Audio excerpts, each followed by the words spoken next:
दोस्तों, आप लोग कैसे हैं? उम्मीद करते हैं आप लोग बहुत ही अच्छे होंगे। आप सभी का स्वागत है, तहे दिल से नमस्कार है बिहार का वो ऑनलाइन एग्जाम चैनल में। जी हाँ दोस्तों, आज मैं आपको बताऊंगा कि बिहार का नंबर 1 चैनल ऑनलाइन एग्जाम से में। जैसा कि फ्रेंड्स आपको बताने वाला कि बिहार दुर्ग ए से मेंस की ये 25 क्वेश्चन है, किससे रिलेटेड है? जीके से रिलेटेड, दैट मीन ज्योग्राफी से रिलेटेड है। तो ये पार्ट 3 है। हाँ दोस्तों, इससे आप 100% करेंगे। चलते हैं गाइस, सेशन को स्टार्ट करते हैं।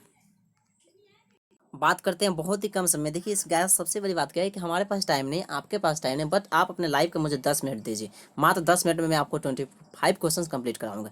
ज़्यादा तो चलिए बात करते हैं कि अनामालय, इलायची की पहाड़ी और पालनी पहाड़ी मिलती है, तो आपको बताना है कहाँ पे मिलती है। 1 नंबर क्वेश्चन का राइट आंसर फटाफट बताना शुरू करेंगे।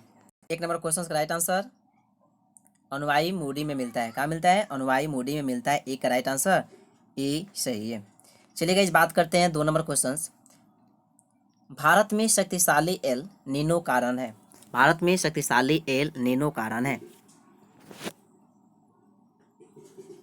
अति वर्षा का। भारत में शक्तिशाली एल नीनो कारण है किसका? अति वर्षा का।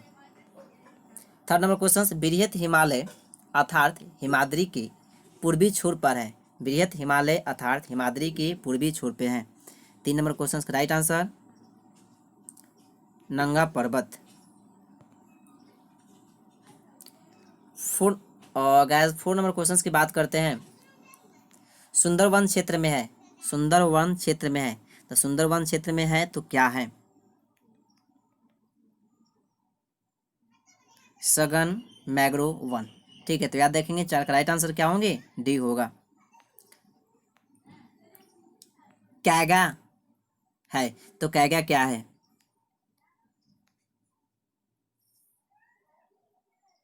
मंगलोर के निकट यहाँ न्यूक्लियर विद्युत संयंत्र है। ठीक है, तो कैगा क्या है? तो याद रखेंगे मंगलोर के निकट है और यह न्यूक्लियर विद्युत यंत्र है। 5 नंबर क्वेश्चन का राइट आंसर ए होगा।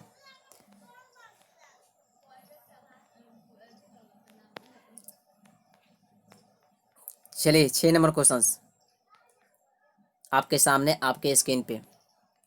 हरित क्रांति के कारण निम्नलिखित फसलों में से किसके उत्पादन में सर्वाधिक वृद्धि हुई है? हरित क्रांति के कारण निम्नलिखित फसलों में से किसके उत्पादन में सर्वाधिक वृद्धि हुई है? गेहूं। ठीक है, 6 का बी। 7 नंबर क्वेश्चन की बात करते हैं। सिंचित भूमि के अंतर्गत शुद्ध बोई गई भूमि में प्रतिशत के घटते क्रम में रखे गए राज्यों के सही क्रम को पहचानें। 7 नंबर क्वेश्चन का राइट आंसर क्या होगा? उत्तर प्रदेश, पंजाब, हरियाणा, आंध्र प्रदेश। 7 का right answer B. 8 number question की बात करते हैं। छत्तीसगढ़ में सीमेंट उद्योग विकसित है क्योंकि यह मुख्य रूप से उपलब्ध है। तो 8 नंबर क्वेश्चन मुख्य रूप से क्या उपलब्ध है?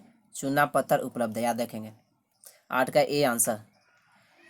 बेंगुला जलधारा है। जी हाँ दोस्तों, आपको बताना है कि बेंगुएला जलधारा है तो क्या है? दक्षिण अफ्रीका के पश्चिमी तट पर प्रवाहित होने वाली ठंडी जलधारा। 9 का राइट आंसर डी होगा। चलते हैं 10 नंबर क्वेश्चन की बात करते हैं। 10 नंबर क्वेश्चन आपके स्क्रीन पर आपके साथ। निम्नलिखित आदिवासी समुदायों में कौन सा निग्रियोटो प्रजाति का है? निम्नलिखित आदिवासी समुदायों में कौन सा निग्रियोटो प्रजाति का है? 9 नंबर क्वेश्चन का राइट आंसर 10 है। 10 का राइट आंसर डी होंगे, मसाई। ठीक है, चलिए बात करते हैं 11 नंबर क्वेश्चन। विश्व के आधे से अधिक कांवावा का उत्पादन होता है। विश्व के आधे से अधिक कांवावा का उत्पादन होता है ब्राजील में। याद देखेंगे ब्राजील में होता है। तो 11 का राइट आंसर क्या होंगे बॉस? तो याद रखेंगे 11 का राइट आंसर ए होगा, ब्राजील। चलिए 12 नंबर क्वेश्चन बात करते हैं। भारत में बॉक्साइट के मुख्य आयातकर्ता के रूप में किस देश ने इटली का स्थान लिया था? यूक्रेन। 12 का राइट आंसर ए। चलिए 13 नंबर क्वेश्चन की बात करते हैं। जल में बांध का उपयोग किया जाता है। जल में बांध का उपयोग किया जाता है किसके लिए? कृषि के लिए। 13 का राइट आंसर ए होगा। चलिए बात करते हैं 14 नंबर क्वेश्चन। बारहमासी नदियों में जल कहाँ से आता है? 12 मासी नदियों में जल कहाँ से आता है? बर्फ के पिघलने से आता है। 14 का राइट आंसर बी होगा। चलिए 15 नंबर क्वेश्चन, 16 नंबर क्वेश्चन, दमन और दीव को कौन अलग करती है? दमन और दीव को कौन अलग करती है? तो 15 नंबर क्वेश्चन का राइट आंसर खंबात की खाड़ी। 15 का राइट आंसर बी होगा। निम्नलिखित अक्षांशों में से कौन भारत से होकर गुजरती है? 16 का राइट आंसर कर्क रेखा। 16 का राइट आंसर डी। चलिए 17 नंबर क्वेश्चन की बात करते हैं। भारत की जलवायु है, तो भारत की जलवायु जो है कैसी है? उष्णकटिबंधीय जलवायु है। 17 का राइट आंसर ए। चलिए 18 नंबर क्वेश्चन की बात करते हैं। विंध्य पर्वत पर्वतों के किस वर्ग से संबंधित है? विंध्य पर्वत पर्वतों के किस वर्ग से संबंधित है? 18 नंबर क्वेश्चन का राइट आंसर अवशिष्ट पर्वतों। 18 का राइट आंसर डी होगा। चलिए 19 नंबर क्वेश्चन, कृत्रिम झील गोविंद सागर है। कृत्रिम झील गोविंद सागर है पंजाब में, कर्नाटक में, उत्तर प्रदेश, हिमाचल प्रदेश में, किसमें है? 19 नंबर क्वेश्चन का राइट आंसर हिमाचल प्रदेश में। 19 का राइट आंसर डी होगा।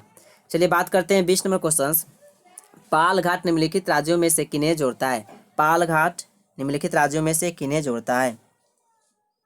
याद रखेंगे 20 का राइट आंसर सी, केरल और तमिलनाडु को क्या करता है? पाल घाट जोड़ता है। 20 नंबर क्वेश्चन का राइट आंसर सी होगा।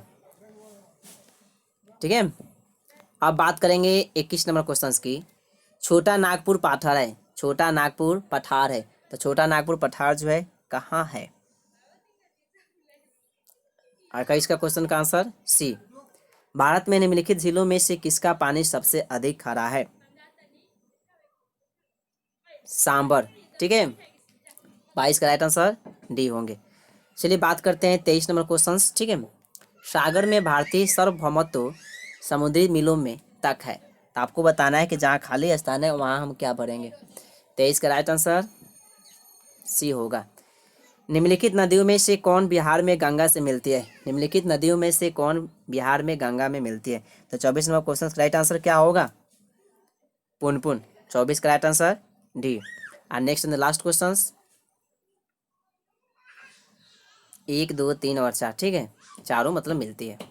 और 25 नंबर क्वेश्चन आपके सामने, भारतीय महा याद रखेंगे, दैट मीन्स गाइस मैं आपको बता दूं, भारतीय उपमहाद्वीप वास्तविक रूप में एक बड़ा भूखंड का भाग था जो कहलाता है, तो क्या कहलाता है? गोंडवाना महाद्वीप। तो 25 नंबर क्वेश्चन का राइट आंसर ए 100% सही है। तो ये मॉक टेस्ट है 25। ठीक है, और 10 मिनट में मैंने 25 क्वेश्चन कंप्लीट कराया गया, आप इसे याद कर लेंगे। Thanks for watching this video.